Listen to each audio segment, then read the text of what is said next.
사도 바울은 우리 모두가 잘 아는 것처럼 그는 당시의 시대적인 상황으로 볼 때 대단한 인물이었습니다. 유대인들의 계보로 보면 베냐민 지파로서 스스로가 말한 것처럼 자기는 히브리인 중에 히브리인이다. 그래요. 그 말은 뭐냐면 이 히브리인들 중에는 유대인들이 나뉘어졌잖아요. 남유다와 북이스라엘로 나뉘어졌는데 그때에 다윗의 혈통으로 정통적인 유대인의 사상을 가지고 내려온 지파가 베냐민 지파, 이 남유다에 있는 이 사울이 속해 있는 베냐민 지파가 바로 그 족속이란 말이에요. 그래서 그는 스스로가 생각할 때 히브리인 중에 히브리인이라는 생각을 하는 거고 그 말을 했던 것입니다. 뿐만 아니라 그는 가말리엘의 문화생활로서 이 가말리엘은 당시에 율법 학자로서 손꼽히는 인물이었습니다. 그의 수제자가 많지도 않았어요. 당시에 8명 정도였다고 하는데 그 중에 한 사람이 바울이었어요. 그래서 율법에도 능한 자였습니다. 바울은 또 로마 시민권까지 가지고 있는 사람이었어요. 그러니 당시에 로마의 통치를 받는 입장에서 로마의 시민권도 가지고 있으니 로마인들에게조차도 자유로운 그러한 사람이었습니다. 신분으로 보나 모든 학식으로 보나 또 세상 그 유대인들에게로 보나 모든 이에게 존경받을 수 있는 또 많은 것을 누릴 수 있는 그런 인물이었다는 사실을 성경은 우리에게 말해주고 있죠. 그런데 그랬던 바울이 그 모든 사회적으로 종교적으로 모든 것들을 누릴 수 있는 조건을 가지고 있던 그가 그 모든 것을 버리고 오직 예수를 전하는 전도자의 삶을 살게 되었단 말이거든요. 이렇게 특별히 그는 고린도전서 9장 16절에 보면 내가 전하지 않으면 내게 화가 있을 것이다 라고까지 생각하면서 복음을 전하는 일에 매진을 했던 사람입니다. 그러다가 붙잡힌 거예요. 복음을 전하다가 붙잡힌 죄수의 몸이 되어서 여기 결박되어 지금 베스도 총독에게로 아그리빠 왕 앞에까지로 이르게 된 것입니다. 오늘 본문의 내용이 그런 거예요. 그런데 그렇게 그런 상황에 빠져 있음에도 불구하고 그는 그 자리에서조차도 예수를 전하는 이런 바울의 모습을 보게 되어집니다. 왜 바울은 이렇게 세상적으로 또 종교적으로도 누릴 수 있는 모든 조건을 다 버려가면서까지 이렇게 오직 예수를 전하고 오직 예수를 향한 이러한 또 세상을 향한 복음을 들고 나아가는 삶을 살 수 있었는가 하는 것입니다. 뭐 여러 가지 말할 수 있겠지만 대표적인 것은 이 바울은 예수를 다메섹 도상에서 만난 후에 그 전까지는 바울도 말하지만 그는 본래 이 지금 오늘 본문 앞에서 또 계속 그 말했던 내용들이 그거거든요. 본래 자기는 유대인으로서 예수 믿는 자를 핍박했던 사람이었다는 거예요. 그렇지만 그랬던 그가 왜 바뀌었는가, 이렇게 바뀌었는가? 예수를 만난 뒤에 그는 예수가 누군지를 안 거예요. 예수가 누군지를 알았는데 그게 누구냐? 메시아라는 거예요. 그렇게 구약에서 또 율법으로 볼 때 메시아를 하나님이 언약하셨는데 그 언약하신 메시아가 예수님 만나고 보니 이분이 메시아구나 이걸 안 거예요. 그러니까 예수님이 누군지를 알았다는 거예요.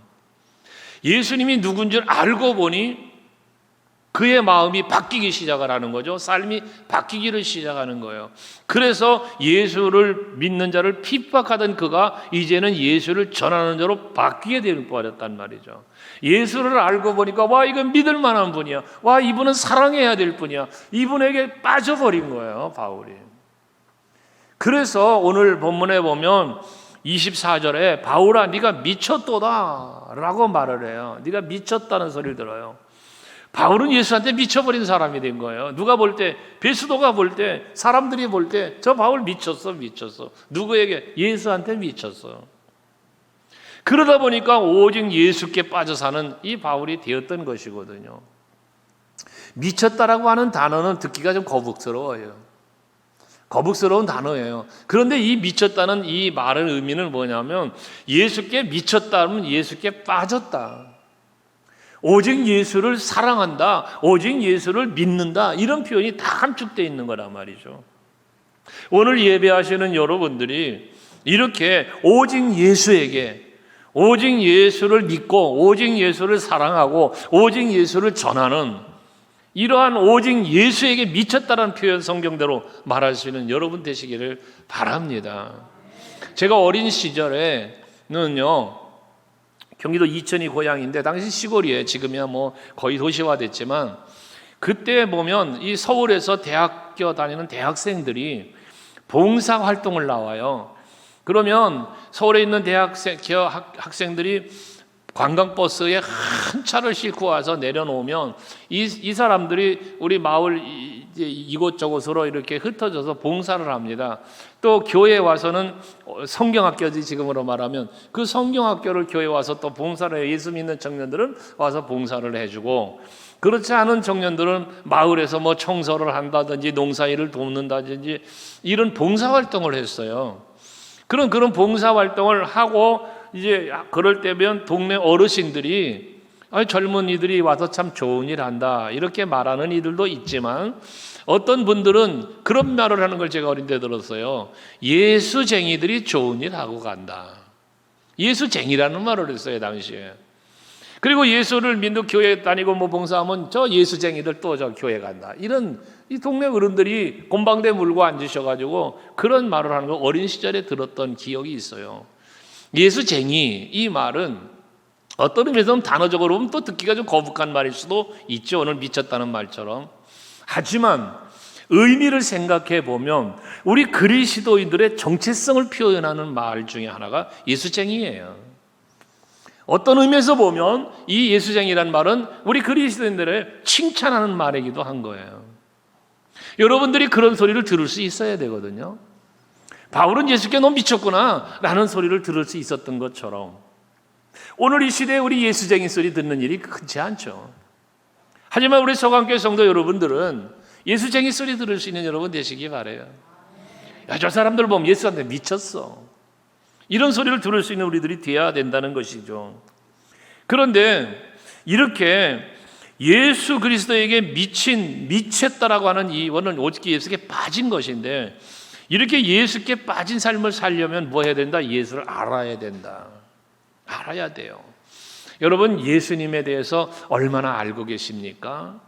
여러분들에게 늘 말하죠. 우리들의 신앙생활은 내가 예수 믿는다, 하나님을 믿는다고 할 때 내가 믿는 예수, 내가 믿는 하나님은 도대체 나에게 여러분 자신에게 어떤 분이냐는 말이에요. 나에게 여기에 대한 답이 있어야 된다고 늘 말하잖아요. 제가 여러분에게 예수님은 어떤 분인지에 답이 있어요. 여러분, 우리 찬송 중에 보면 예수님은 누구신가 그런 찬송도 있고, 예수는 나의 힘이요 또 찬송도 있고, 여러 찬송들이 있잖아요, 고백이. 근데 이와 같은 모든 고백들이 진정 여러분이 알고 있는 예수여야 되고 믿고 있는 예수여야 된다는 거예요. 그래야만 오직 예수의 신앙으로 살아갈 수 있다는 것이거든요. 근데 우리들은 아는 것 같은데 삶을 보면 영 모르는 사람처럼 살아가는, 이게 미치질 않은 거야. 알긴 아는데 빠지질 않은 거예요. 오늘 한번 예수께 푹 빠져보시기 바랍니다. 예수께 빠지면요, 뭐라고 그럴까? 예수만 생각하는 거야. 예수께 빠졌다는 거는, 예수께 미쳤다는 거는 예수만 바라보는 거예요. 그래서 오직 예수라는 제목을 오늘 정한 건데, 이렇게 미친 사람을 보면은 무엇에 미쳤다 그러면 곡에 빠져 있잖아요. 오락에 미쳤어요. 그 사람은 오락에 빠져. 그 오락 한번 잡으면 시간 가는 줄 몰라 밤새워도 한다. 도박에 빠지면요, 도박에 빠져가지고 시간 가는 줄 모르고 빠져요. 우리나라에도 정선에 가면 뭐 카지노가 있다고 하잖아요. 그 카지노. 그 도박하는 사람들이 거기 빠지면요, 헤어나질 못한대요. 그래가지고 심지어 자기가 몰고 가던 자동차까지 다 맡기고 막 이래가지고 홀랑 까먹고 온대네요. 라스베가스에 간 일이 있어요, 오래전에. 라스베가스를 이제 LA에서 공부하다가 이제 휴일에 한번 친구들이 같이 한번 라스베가스 안 가봤으니 가봅시다. 그래서 자동차를 타고 LA에서 이제 그 네바다 사막을 거쳐서 그 라스베가스를 간 일이 있어요. 근데 이제 갈 때는 막 졸고 가고 막 이게 어떻게 가는지도 모르게 갔어요. 근데 거기서 이제 그 라스베가스에서 이제 일정을 보내고 돌아오는데 그 전부 카지노예요. 뭐 전부 다 카지노인데 그러고 돌아오는데 그 LA 라스베가스 시내를 다 벗어나서 한동안 오다 보니까 사막 한가운데 카지노가 조그마한 카지노가 또 있어요. 그때 갔던 그 LA에서 이제 살고 있는 그 친구가 저에게 얘기하는 거예요. 이 카지노는 여기 왜 있는 줄 아는가? 그래요. 글쎄 시내에 자꾸 왜 사막의 한가운데 와서 있나 그랬더니 하는 말이 그곳에서 돈을 다 탕진하면 사람은요 돌아갈 때 차비라도 하고 가라고 돈을 일부 준다네요. 또 그러면 그 돈을 받아갖고 이제 집으로 돌아오면 가야 되는데 오다가 마지막 고기 한 번 더 들려서 그나마 있는 거 어떻게 한 번 더 돈 좀 따보겠다고 고기를 또 들린대요. 그래서 결국 가지고 있는 거 거기서 다 털어먹고 가는 곳이래요. 거기가 이게 뭐 하는 거예요? 도박에 빠지니까 헤어나질 못하는 거예요. 여러분, 우리 그리스도인들은요 예수께 좀 빠져야 돼요. 바울은요 예수께 빠져가지고요 세상의 자랑거리를 다 배설물로 버렸다잖아요. 그리고 오직 예수만 바라보는 거예요. 그래서 빌립보서 3장 14절에는요 바울이 예수께 빠짐에 대해서 표현하기 뭐라고 그랬냐면 표대를 향하여라는 말을 해서 표대를 향하여 내가 어디로 무엇을 향하여 갈지 표대를 향했다는 거, 표대를 바라보는 거잖아요. 그게 뭐예요? 그리스도 예수 안에서 하나님이 위에서 부르신 부름의 상을 위하여 달려가노라. 바울은 예수를 만나고 보니까 이 세상이 전부가 아닌 거예요. 하나님의 나라가 있는 거예요. 그래서 오직 예수를 바라보는데 그 바라보니까 예수님이 가신 곳이 어디야? 하늘나라예요. 그리고 거기서 처소가 예비된 나를 영접하러 오시겠다고 말씀하신 예수인 거예요. 그러니까 예수를 바라보는 것은 예수의 어떤 모양을 바라보는 게 아니라 예수께서 나를 위하여 예비한 하나님의 나라를 바라보게 되는 거고 그 나를 부르신 부름에 합당한 상이 면류관이 예비되어 있다는 사실을 바울은 뭐 한 거예요? 믿는 거예요. 그걸 소망 중에 바라보는 거예요. 그게 바울의 표대가 되었어요. 그래서 그 표대를 향하여 달려가노라. 그래서 달려가노라. 여러분들은 무엇을 향하여 달려가십니까? 여러분들이 열심히 달려가고 있는데 열심히 인생을 살고 있고요, 세상을 살고 있고요, 직장도 다니고요, 돈도 벌고요, 여러 가지 하잖아요. 계획도 세우고 열심히 내잖아요. 그 열심이 무엇을 향한 열심이냐 그 말이에요. 여러분의 열심도 바울처럼 예수를 향하여 있길 원하고 여러분들의 그 열심히 달려가는 그 달려감이 하나님의 나라 표대를 향하여 일 수 있기를 원하는 겁니다. 사람들은 무엇인가 다 빠져 살아요. 돈을 사랑하는 사람은 돈에 빠져 살아요. 명예와 권세를 사랑하는 사람은 그 명예와 권세를 찾아 살아요. 표대가 그거예요. 춤에 미쳐 춤바람 나는 사람도 보았고요. 제가 목회하기 전에 사업을 할 때 제 사무실이 바로 맞은편이 그 뭐라고 그러냐 이렇게 춤추는 사람들 이렇게 다니는 데예요. 이렇게. 그런데 사무실에 이렇게 앉아 있으면 밖에서는 안에 안 보이는데 안에서 밖에 이렇게 보이잖아요. 그럼 시장 바구니를 이렇게 낀 아주머니가 오다가 그 앞에 오다가 지나가다가 서가지고는 두리번 해요. 그러다가는 그 속으로 쏙 들어가요. 나올 때 또 나와가지고 두리번 해다가 싹 나와서 바구니 끼고 꼭 시장 갔다 오는 것처럼 또 그러고 가요. 그런 모습을 많이 봐요. 근데 가만히 지켜보면 늘 다니는 사람이 와요. 다니는 사람이 들어가는 게 보여요. 거기에 미친 사람이에요. 거기에 빠진 사람인 거예요. 앞에도 말했지만 도박에 빠지니까 가정을 파탄나고 삶이 인생이 망가져요. 전 제 주변에 있는 사람들 중에 도박에 빠져가지고 아까 말한 그 카지노에 빠져가지고 재산 다 탕진하고 세상에 그런 헤어나지 못하는 그런 사람을 봤어요. 저에게까지 전화가 왔어요. 자기 아내가 지금 병이 들어가지고 지금 병원에 있는데 어려움이 좀 도와달라는 거예요. 아니 이게 멀쩡했던 부인이 갑자기 왜 아프냐? 그러고 알아봤더니 세상에 아픈 게 아니라 그러고 여기저기 손 내밀어서 돈 받아갖고 가서 카지노 가서 그 짓 하고 앉아 있다는 거예요. 전화 오는 자리가 카지노라는 거예요. 그렇게 미쳐 사는 사람도 봤어요. 여러분, 세상에 미친 사람은 추해집니다. 세상에 미치면 실패와 좌절뿐이 없습니다. 그러나 예수께 미치면 행복합니다. 기쁨이 있고 즐거움이 있습니다. 우리 서강교회 성도들 예수께 빠져서 오직 예수 바라보면서 그 안에서 누릴 수 있는 즐거움과 기쁨과 행복을 마음껏 누리는 여러분들이 될 수 있기를 바랍니다. 예수를 사랑해서 예수한테 한번 미쳐보고, 예배를 사랑하기에 예배에 한번 미쳐보고, 교회 사랑하기에 교회에 한번 빠져보고, 한 영혼 사랑하기에 전도에 한번 미쳐보고, 이런 신앙적인 삶 속에서 한번 푹 빠져 예수께 향한, 오직 예수로 향한 여러분의 삶이 될 수 있길 바랍니다. 세상에 미치지 마세요. 추해져요. 인생 망가져요. 우리는 오직 예수께 바라보고 살아갈 때 하나님께 영광이 되고 기쁨이 되면서 우리에게는 그것이 히브리서 10장에서 말씀한 대로 우리의 살 길이라고 그랬어요. 예수 바라보고 예수 따라가는 게 이게 오직 우리가 살 길이다. 여러분들이 살 길, 복된 길, 예수 따라가는 길입니다. 오직 예수만 바라보고 사시기 바랍니다. 그리고 뭔가 빠진 사람, 무엇에 미쳤다고 말하는 사람은요, 그 일을 행함에 있어서, 그 일을 함에 있어서 부끄러워하지 않아요. 부끄러워하지 않아요. 만약에 내가 부끄러워하고 수치스러워한다, 그 부끄러움을 느끼고 수치스러움을 느낀다면 여러분, 그 사람은 미친 사람이 아니에요. 미친 사람은 수치를 몰라요. 오히려 자랑스러워할 수 있어요. 예수께 미친 사람, 오직 예수만 바라보고 사는 사람, 예수를 부끄러워할 수 없어요. 오직 예수 바라보며 예수께 푹 빠진 사람이 복음을 부끄러워할 수 없어요.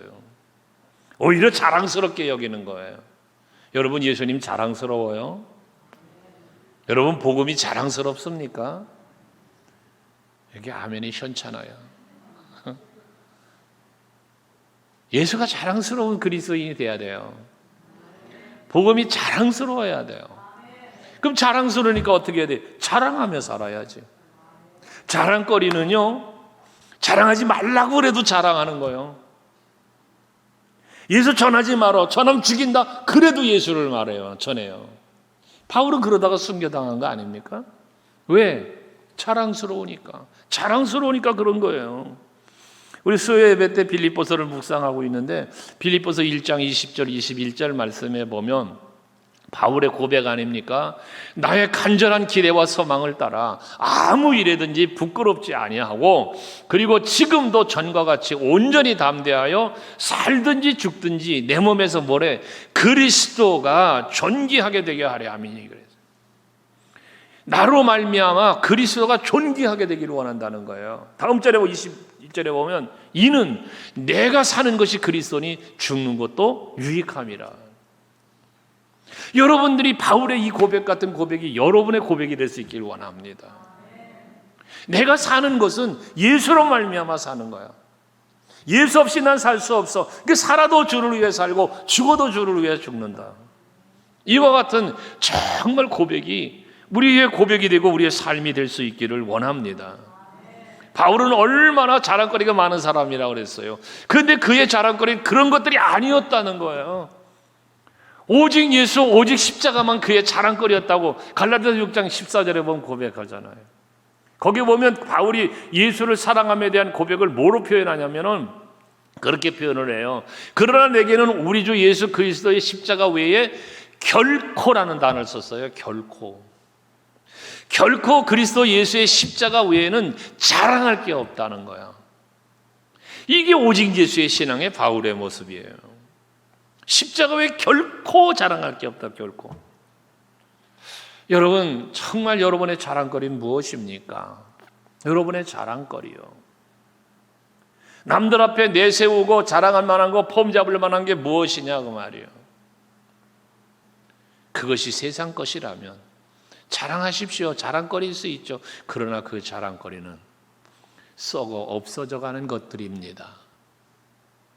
내 앞에서 언젠가 사라질 것들입니다.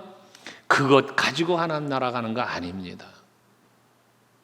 우리는 오직 주님 앞에 가는 것은 예수의 이름으로 가는 겁니다.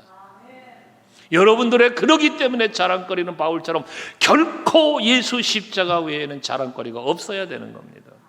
왜? 그 십자가 때문에 내가 구원받았고 그 십자가 때문에 내가 하나님 나라를 갈 수 있으니까.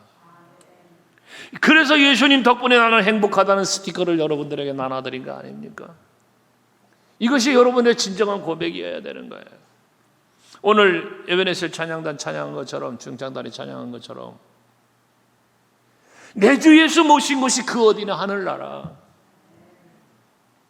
이것이 진정한 우리의 고백이 되고 우리의 신앙의 삶이 되어야 되는 거예요.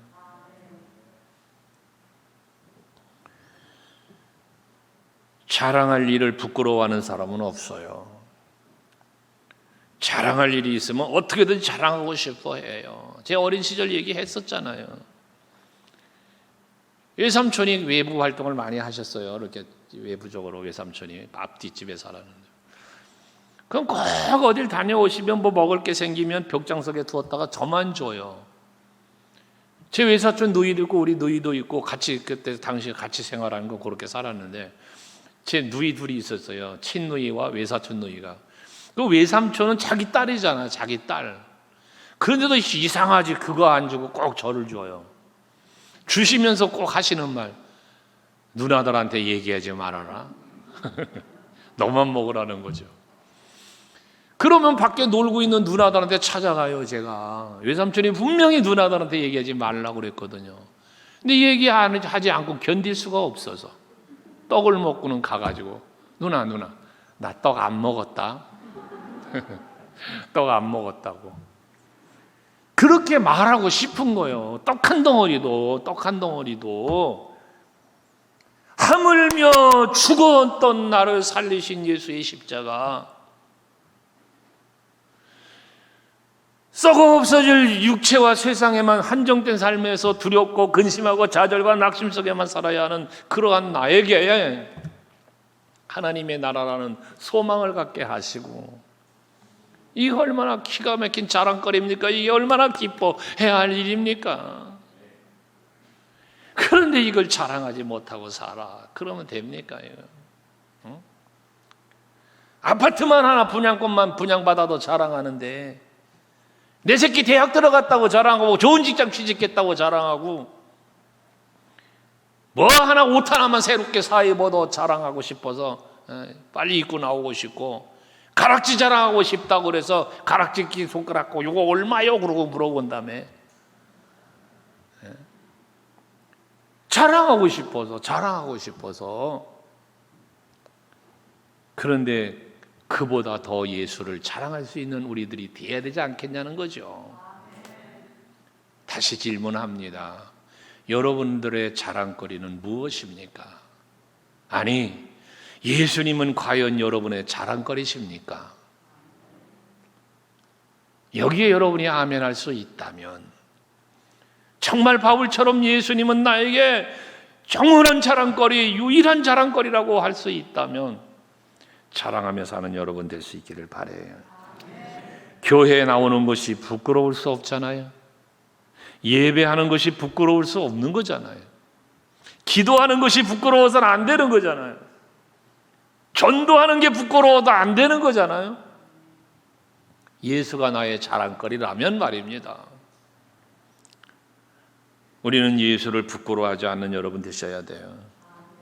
하기 때문에 예수로 말미암아 되어져야 할 모든 일들도 부끄러워해서는 안 되는 거예요. 자랑스러워야 되는 거예요. 예수 그리스도와 하나님의 나라는 어디서든지 때를 얻든지 못 얻든지 자랑하며 전할 수 있는 여러분 되시기를 바랍니다.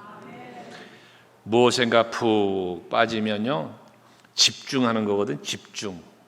우리 집중력이라 그러지. 집중력. 공부를 할 때도 집중력을 갖고 공부해야지 잘해. 운동을 해도 집중력이 있어야 돼. 운동할 때도 체력이 떨어지면 집중력이 떨어져. 그럼 집중력이 떨어지면 운동이 안 돼. 무너져 버려. 이 집중력이 힘이에요, 힘. 여러분, 우리들의 신앙생활은요, 예수께 집중할 때의 그 믿음의 힘이 와. 이게. 그래서 여러분 오직 예수를 바라보면서 그 예수로 말미암아 공급되는 힘을 공급받는 여러분들이 되시기를 바랍니다. 이 미친 사람 힘세요. 제 어린 시절에 우리 후배인데 여자애인데요. 당시 우리가 고등학교 다닐 때니까 그 친구는 중학교쯤 됐겠죠. 미친 거야 이 아이가. 그런데요 얼마나 힘이 센가 몰라요. 자기 엄마 아빠가 감당이 안 돼요. 심지어 막 끈으로 묶어놓고 막 이랬어요. 그게 감당이 안 되니까 교회에 갖다가 놓고 목사님한테 맡기고, 희한하지 목사님 앞에만 놓고 꼼짝을 못해요 얘가. 그래가지고 교회에 갖다 놔놓고, 그리고 이제 목사님이 이제 얘를 제어하면서 기도하면서 치료를 하는데, 그러다가도 목사님 안 계시면 또 교회에서도 난리쳐요. 그건 감당이 안 되는 거야 이 아이가. 근데 하여튼 예수의 권세 앞에 결국은 제어받고 치료받고, 뭐 지금이야 이제 다 늙었겠지, 시집가고 그랬으니까. 어쨌든 예수의 이름의 권세 앞에 그 모든 악의 권세가 결박된 거죠. 치료받았으니까요. 미친 자의 힘이 있어요. 우리 예수 앞에 빠지고 오직 예수의 신앙의 사람이 되면요 어떤 힘이 있습니까? 어떠한 시험이나 어려운 고난이 닥쳐와도요 이겨내는 힘이 있어요. 초대교회에 성령이 임하니까 막 복음을 전하고 죽음도 두려워하지 않고, 바울도 마찬가지잖아요. 지금 붙잡혀 있는데 두렵기는커녕 오히려 내가 지금 여기 결박되어 있는 거, 왕이야 왕, 아그리빠 왕, 베소 총독 있는 거야. 여기 많은 이 사람들이 모여 있는 거예요. 그런데도 29절에 보면 뭐라고 말합니까? 아그리빠 왕이요, 여기 지금 나 미쳤다고 말하는데 나 미친 거 아니요. 내가 많이 미쳤다고 할지라도 내가 지금 여기 결박되어 있는데 이 결박된 거 외에는 다 당신들 나같이 되기 원합니다. 나같이 되기를. 이 얼마나 담대한 모습입니까? 이게 바로 예수의 힘, 십자가의 힘, 복음의 힘인 거예요. 이게 감옥에 갇혀도 매를 맞아도 죽임을 당하면서까지 바울의 순교지 로마 공항 앞에 보면 바울의 순교지에 세워진 공항 바로 앞에 있는 교회가 바울 순교 당한 교회예요. 거기가 그 교회 이름이 새우물 교회라는 이름으로 세워진 교회인데, 그 새우물 교회가 뭐냐면 경사진 돛에서 바울이 순교당한 거예요. 목이 배임을 당한 거예요. 근데 그 칼로 목을 치니까 우리나라는 뭐 단두대라고 사람 눕혀놓고 치고 그랬는데, 그 당시에는 꼭 전봇대 같은 요만한 기둥 하나 세워놓고 거기다 목을 이렇게 놓고 쳤대요. 그 기둥이 이렇게 있어요. 요만한 사람 키만한 요만한 기둥이. 거기서 목을 베었다는 거예요. 그러니 목이 어떻게 되겠어요? 동그랗게 잘라질 거 아닙니까? 그 목이 떨어진 목이 이 비탈길을 타고 바운스가 됐다는 거예요. 세 번을. 바운스가 한 번, 두 번, 세 번, 바운스가 통통통 튀었는데요. 그 떨어진 목, 그 입에서 예수를 외쳤다는 거 아닙니까? 예수를. 튈 때마다 예수, 예수, 예수. 그러고 외쳤다는 거예요. 죽을 때까지 떨어진 목에서도 예수를 외치며 죽은 바울이라는 그 기록이 그 교회 가면 있어요. 베드로가 십자가에 거꾸로 달려있는 베드로의 사진과 바울의 사진이 들어간 입구에 붙어 있고, 이게 바울의 생애였어요. 죽으면서조차도 예수를 말할 수 있는 그 힘, 그 담대함, 이게 바로 오직 예수를 바라보며 예수 안에 미쳤다라고 표현을 받을 수 있는 사람의 모습이라는 것이죠. 그러니 여러분 얼마나 힘들어요, 어려워요. 지금 상황도, 이 시대 상황도 여러 가지가 힘들 수 있죠. 하지만 이 어려운 상황을 이겨낼 수 있는 힘, 이것은 오직 예수라는 것을 여러분들이 믿으시고 그 힘을 얻어 사는 여러분 되시기 바랍니다. 예수는 나의 힘이요, 찬송 부르는 것처럼 나의 힘이신 여호와여 내가 주님을 사랑합니다라고 고백하는 다윗처럼 예수로 말미암아 주어지는 말씀의 힘, 성령의 충만함의 힘, 이 모든 힘이 우리 예배하시는 여러분들의 힘이 될 수 있기를 바랍니다. 그 힘이 있을 때 그 힘이 여러분들의 신앙을 바르게 세워가고 하나님의 기쁨이 되는 삶을 살게 하고 영원한 하나님의 나라에 이르게 하는 그런 인도자적 역할을 감당하게 하는 힘이 되는 거거든요. 악의 유혹이 있어도 물리칠 수 있는 힘, 세상이 나를 유혹해도 그걸 물리칠 수 있는 힘, 어떤 위협이 닥쳐와도 핍박이 와도 환난이 와도 이거를 이겨낼 수 있는 힘, 이게 오직 예수로부터 온다는 거예요. 그래서 고린도전서 15장 57절에 그리스도 예수로 말미암아 이김을 주시는 하나님께 감사하노니 그러잖아요. 이김을 주시는 하나님. 근데 그 이김이 누구로부터 온다? 그리스도 예수로 말미암아예요. 이게 이 힘이 여러분에게 있어야 되는 거예요. 그래서 그 힘을 있으니까 사랑하는 형제들아 견실하며 흔들리지 말며 주의 일에 더욱 힘쓰는 자들이 되라. 이게 이어진 고린도전서 15장 58절에 이어지는 말씀이잖아요. 견실하며 흔들리지 말며, 이 힘이신 거예요. 시편 16편 8절 말씀도 자주 말하지만 내가 여호와를 항상 내 앞에 모시면, 이건 뭐야? 오직 여호와를 바라봤다는 거예요. 의지했다는 거예요. 따라갔다는 거예요. 동행했다는 거예요. 그러니까 뭐예요? 흔들리지 아니하리로다. 이게 견고한 신앙이에요. 이게 힘이에요, 힘.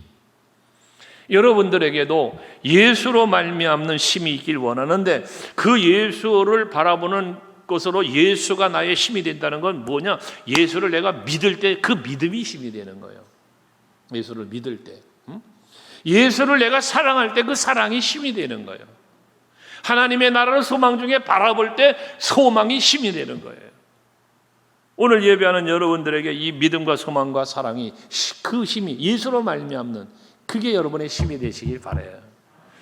하나님의 약속의 말씀은 반드시 이루어진다는 믿음이 있을 때 그 말씀대로 순종하게 되는 힘이 나오고, 거기에 말씀대로 되어지는 은혜가 임하는 거 아닙니까?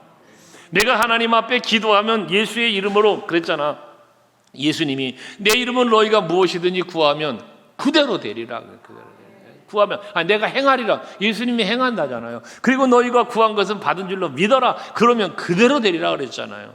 이것이 믿어지면 그 믿음 때문에 우리 뭐에 기도하는 거예요. 그 믿음에 빠지니까 기도하는 거예요. 거기에 응답의 은혜가 임하는 거 아닙니까? 다니엘도 그랬고, 요셉도 그렇고, 다윗도 그렇고, 히스기야 왕도 그렇고, 그 믿음 때문에 기도하는 거예요. 그러니까 그대로 되어지는 거예요. 이게 그들의 힘이었단 말이에요. 오늘 우리 서강교회 성도 여러분들의 힘이 바로 그 믿음의 힘, 기도의 힘, 이 모든 것들이 나오는데, 그 믿음, 기도의 중심이 뭐가 있어? 예수가 있다는 거지. 예수. 복음을 전하는 것도 마찬가지예요. 여러분, 전도할 수 있는 힘은 여러분 인본주의에서 오는 게 아니에요. 전도의 힘도요, 어디서 와? 성령에서 와요. 그래서 사도행전 1장 8절에 그런 거 아니에요? 오직 성령이 너에게 임하시면 너희가 뭘 받아? 권능을 받고, 예루살렘과 온 유대와 사마리아 땅끝까지 이뤄서 뭐해? 내 증인 되리라 그러잖아요. 우리가 복음을 전하는 거 예수 증인 되는 거예요. 이게 어디서 온다? 예수에게서 와요. 성령에게서 와요. 그러니까 오직 예수의 신앙으로 살아가려면 어떻게 살아야 된다? 성령 받아야 된다는 거죠. 성령을 받아요. 예수님의 제자들도요, 예수님이 불렀어요. 너 내 제자들 나 따라와. 그러고 함께 살았지만 저들 능력자가 아니었어요. 예수님의 제자들이 말입니다. 엄청난 기적도 보았고 막 그 훌륭한 가르침도 받았는데도 안 됐어요. 이거 다 도망치고, 베드로는 나 예수님 몰라요 부인하고 막 이랬잖아요. 그런데 마가의 다락방에 성령이 임했더니, 성령이 임하니까 이건 시키지 않아도 나가서 복음 전하며, 여러분 이 바울처럼 베드로도 그러고 살았고 그랬잖아요. 스데반 집사님 순교당하는 현장에서도 복음을 전하는 것처럼 말입니다. 이게 힘이야, 힘. 우리 서강교회 성도들에게 이런 힘이 있기를 주의 이름으로 축원합니다.